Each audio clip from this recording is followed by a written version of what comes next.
What's up guys, Technic here, and today's video is all about this guy, the RedMagic 7S Pro, and this is actually the successor to the RedMagic 7 Pro, which debuted a couple months back, and that was just a couple months back. So whoever bought its predecessor, the 7 Pro, kind of sucks for you since it's already been replaced. Nevertheless, that phone was phenomenal and actually still is. So I'm pretty sure this guy is gonna tick all the boxes that one did and then some. So I'm super excited to get this review going, but before we do that, just to let you guys know on a bit of a personal note here, I am a bit sick, so do bear with me. But this is about the phone, not about me, so I'm gonna give you everything that you need to know in this review. So let's get going. Being that this is the direct successor to the RedMagic 7 Pro, Team Red have stuck to the same winning formula in terms of under-display camera technology that debuted in that 7 Pro a few months back, but have upped the ante thanks to the inclusion of the new Snapdragon 8 Plus Gen 1 chipset, upgraded cooling system, and improved shoulder triggers. That said, they have kept the price identical to its predecessor, even though they have increased the RAM to 18 gigs. This gaming monster might not justify an upgrade for those who already own the RedMagic 7 Pro, but I'm extremely excited to see how well the new Snapdragon 8 Plus Gen 1 performs, as well as any welcomed new additions. This is Technic, and this is my full review of the global RedMagic 7S Pro.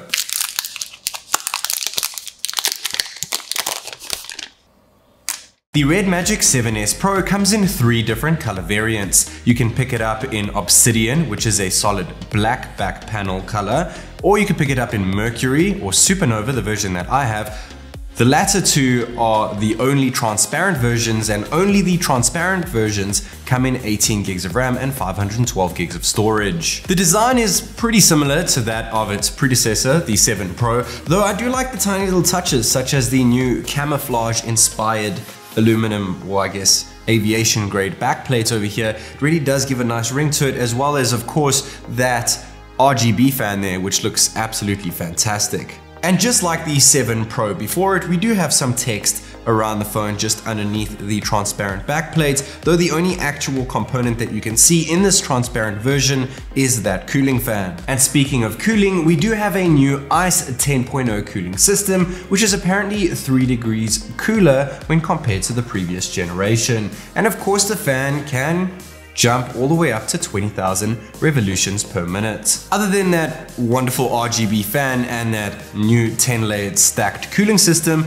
the device is packed with the same large 5000 mAh battery as we saw in the 7 Pro, and yes, it is split just like we saw in the 7 Pro. We also have the same 65 watt charging, so not as quick as the Chinese variants, but 65 watt charging is still ridiculously quick. And we do now have charge separation routed straight into the settings menu, more on that a little bit later.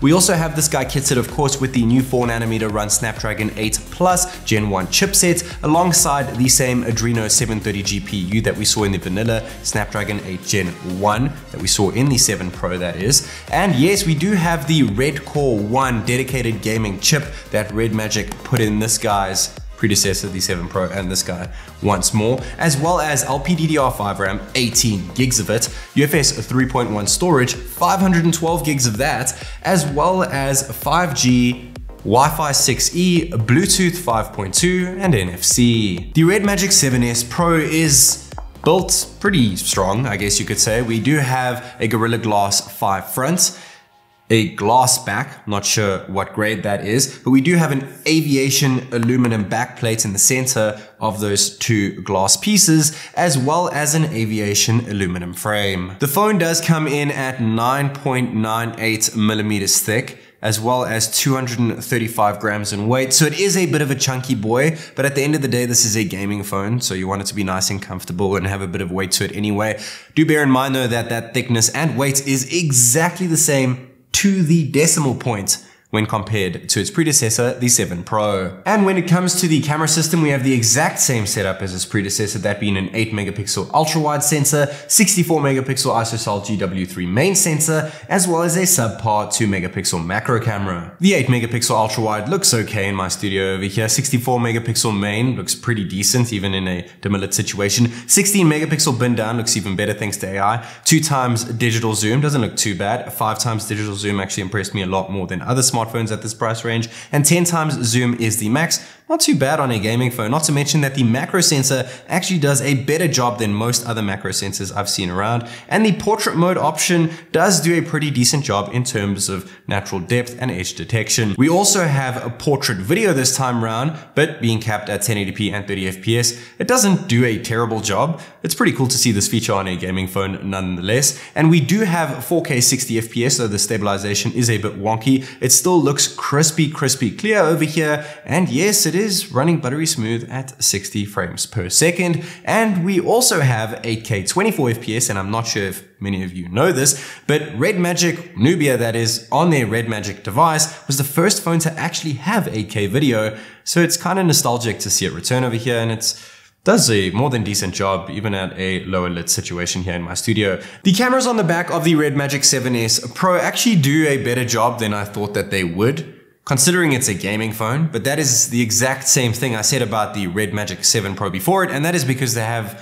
the exact same 3 camera sensors here, which is not a bad thing. It just would be nice to see gaming companies change it up a bit, you know. But nevertheless, does a pretty decent job for a phone at this price point and being a very gaming centric device. We do have a dual SIM 5G standby tray at the bottom. Unfortunately, no expandable storage, though there is a water resistant seal. Alongside that is a USB 3.0 Type-C port. Next to that is the first dual stereo speaker, second one at the top and a little slit for it above that, paired with DTS:X Ultra audio, as well as a 3.5mm headphone jack. On the left side of the device, we do have the game space switch that we've seen. It's become pretty iconic on RedMagic devices in order to get to the game hub. And at the back of the phone, we do have that 20,000 revolutions per minute RGB turbofan. And on the right side of the back plate is an intake air duct.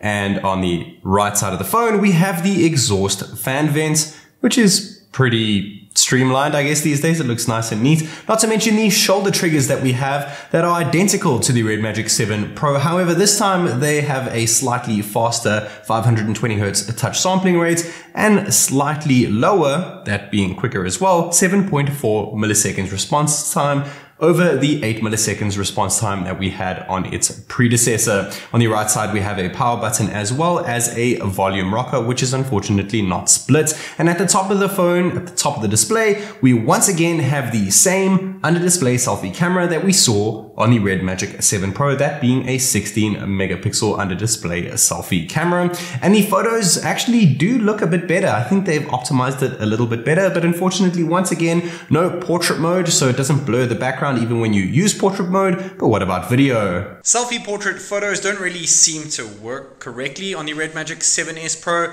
though we do have something new here, that being selfie portrait video, though it is capped at 1080p and 30 FPS. I guess you could say I am having a bit of a bad hair day today. Thank goodness RedMagic sent me this cool hat along with an eye patch.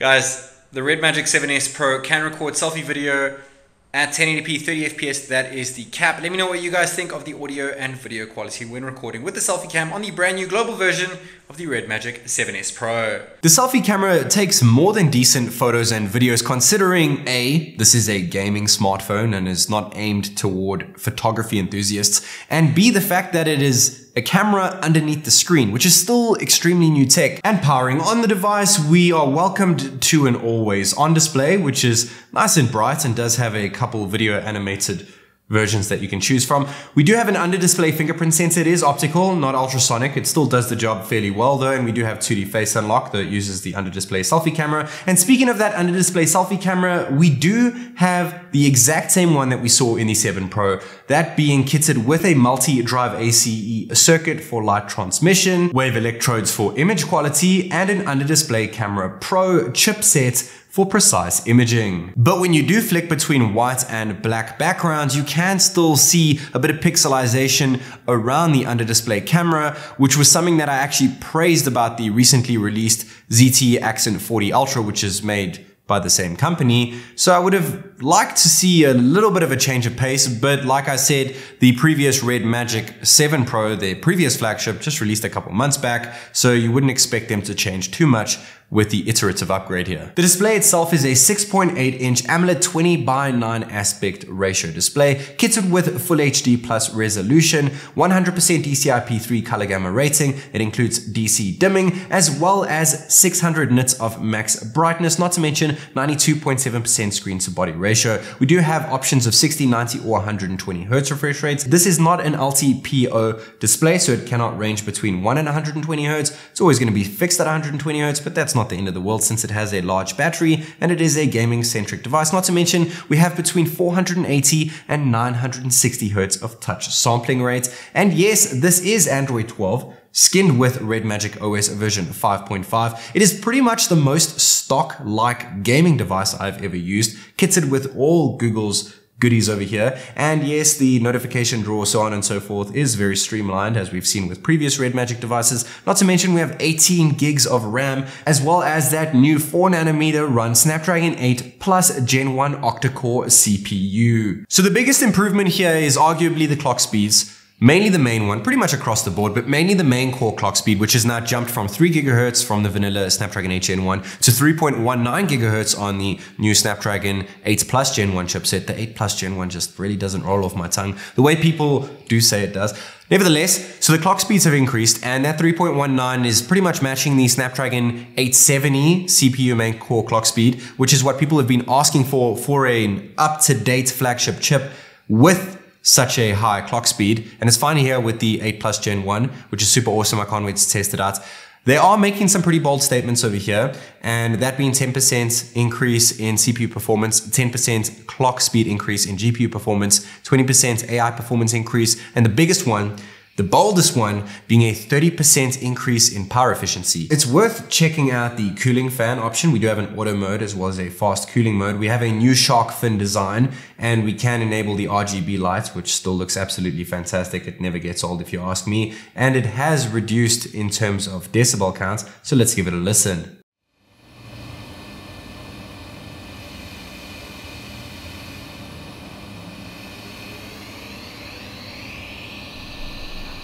So pairing the cooling fan with the fast cooling option, as well as flicking the switch on the left of the device, opening up game space over here and going into our first benchmark, finally getting to benchmarks with Rise performance mode enabled, we got an insane score. Highest I have ever seen, 1,097,539 points, which is absolutely mental and puts everything in the dust, including the MediaTek Dimensity 9000 chipset. When it comes to Geekbench, we got a single core score of 1331 and multi-core of 4165. That is the highest Android single core score I've seen before, 1,331 points, beating everything else on the list here. And the multi-core score did a much better job than the RedMagic 7 Pro's Snapdragon 8 Gen 1 chip, of course, because this is a beefed up Snapdragon 8 Plus Gen 1 chip, though it did fall shy of the MediaTek Dimensity 9000 in terms of multi-core performance. When it comes to 3D Mark Wildlife, just the regular version, we got a maxed out score, which once again puts it at the top of the list. And testing out Wildlife Extreme, we got a score of 2,810 points, which is once again the highest I've ever seen at 16.8 average frames per second. And once again, leaving everything else on this list in the dust. So I guess it's safe to say that this thing is a monster when it comes to benchmark results. But this is a gaming phone after all, so if it can't game well, then why buy it? So let's give it a go in terms of gaming. So back to flicking that game switch on the left of the device, getting to the GameSpace 5.5 hub, using Magic GPU over here, which helps stabilize frames. We'll get to that in a minute, but for now, using the overlay, we do have the option to change touch sampling rates as well as performance mode, GPU settings as well. We can also flick between different filters if that's your cup of tea. And pulling in from the right hand side, we can jump into mini programs such as WhatsApp, change our frame rate on the fly. Also have a performance monitor to show the FPS counter. And yes, we also have the option to enable or disable our fan, as well as go into a small hang-up window so that you can play your game still while you're flicking around your phone, which is new and is pretty cool. I'm not sure how often I would use it, but it's pretty cool for those who would like the feature included. We do have charge separation now included within these settings, and not just when you're playing games, so you can actually use it while you're just texting your friends or scrolling through Instagram. And yes, we can use it in gaming situations as well, and we can just take it out to disable it. And we do have shoulder triggers over here. Remember, they are slightly more responsive when compared to the previous generation from Nubia's RedMagic. And we do have a bunch of different options, that being single tap, long press, rapid fire, dual operation, press and lift to separate the buttons, and macro shortcuts too. And they are very responsive and do work as they always have, which is pretty darn well. And macro recording is once again here again, so you can input a bunch of keys, tap one button, and then it replays all those keys again. Pretty good for games like this, MMOs or RPGs. Definitely your cup of tea if you don't feel like smashing a whole bunch of buttons. Our first game over here, that being Genshin Impact, using the highest possible graphics set here, as well as the max FPS, which is 60. So the phone can go up to 120, and I say this in every single video, but because the phone can go to 120 doesn't mean all games can reach 120 FPS. This game is capping at 60, no matter what phone you throw it on. But this device itself is getting an average of 60 FPS, which is the first time I've ever seen an average of rock solid 60 frames per second with a min of just 55 FPS and a max of 61. It just takes your breath away playing such a graphically demanding game, and it just performs so darn well, which is obviously what you would expect from a device such as this, being a gaming-centric device. Next game over here, Real Racing 3. We can't adjust the graphics or the FPS. The cap here in terms of FPS is unlimited, and we are getting the cap of the phone, that being 120 FPS on average with a min of 117 and a max of 121. So the min a little bit lower than its predecessor, the 7 Pro, nevertheless still rock solid 120 FPS on average. And flicking over to Bullet Force over here, ultra graphics, maximum frames per second, unlimited cap. So we're reaching the cap of the screen once again, and we are getting it 120 frames per second on average. But the vanilla RedMagic 7 obviously has 165 Hz refresh rate, and I have tested that in the past, and it was getting 165 FPS in games such as Real Racing and Bullet Force, but this is getting a rock solid 120 FPS, matching the RedMagic 7 Pro's 120, and it did have a higher min of 118 as opposed to the RedMagic 7's 116 min, but they both had the same max FPS of 121. So the biggest takeaway here is the 120 FPS on average, which is fantastic when playing high refresh rate games. The last thing you want is a gaming device to be capping at 60 when you're playing high refresh rate games. Genshin Impact, of course, is capped at 60, but the others aren't, and it's hitting 120, which is what I expected personally, since the previous generation, the RedMagic 7 Pro, hit 120 most of the time as well. So that's good to see. But what about audio? Since this guy does come packed in with dual stereo speakers alongside the TSX Ultra, let's go ahead and give them a listen.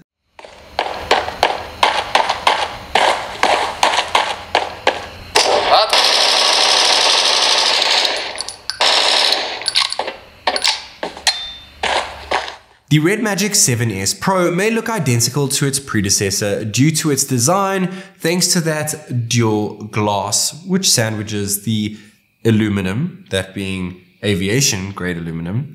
Fancy word thrown in over there. And it is inspired this time by camouflage design. It's the little touches that make a difference over here. Hidden within that backplate is the same camera module we saw on the 7 Pro. And inside that little bump sits the same 3 camera sensors that do a more than decent job for a gaming smartphone. And following in its predecessor's footsteps is arguably its predecessor's and its best feature, that being the under-display selfie camera. Now, it's not its best feature because it takes incredible photos or videos. It actually takes more than decent photos or videos. But the main reason for it is to have an uninterrupted display and uninterrupted gaming. And that's what this device is all about. It's the same panel as the 7 Pro, but that's not a bad thing, since it's one stunning 6.8-inch AMOLED display that boasts 120 Hz screen refresh rate and up to 960 Hz touch sampling rate, which helps showcase its incredible gaming performance. Not only does it have some of the best frame stabilization in the business, but keeps things cool thanks to an improved cooling system, newly designed RGB turbofan, and extremely responsive shoulder triggers, which which have also seen a slight upgrade. There's now also the option of charge separation even when you're not gaming, and the device itself boasts very fast 65-watt wire charging to fuel up the same large 5000 mAh battery. Alright, everything I said right now aside, just put it aside for a sec. There's one main incentive for this phone. It's not the flashy screen with the under-display camera tech, it's not the gaming triggers or the new cooling system, it is the chipsets at the end of the day, especially when you're comparing it to its predecessor, the 7 Pro. So the biggest incentive here is the Snapdragon 8 Plus Gen 1 chipset, which absolutely destroys benchmarks and hits heavy when it comes to high refresh rate gaming, which is fantastic, something that you would expect from a gaming device.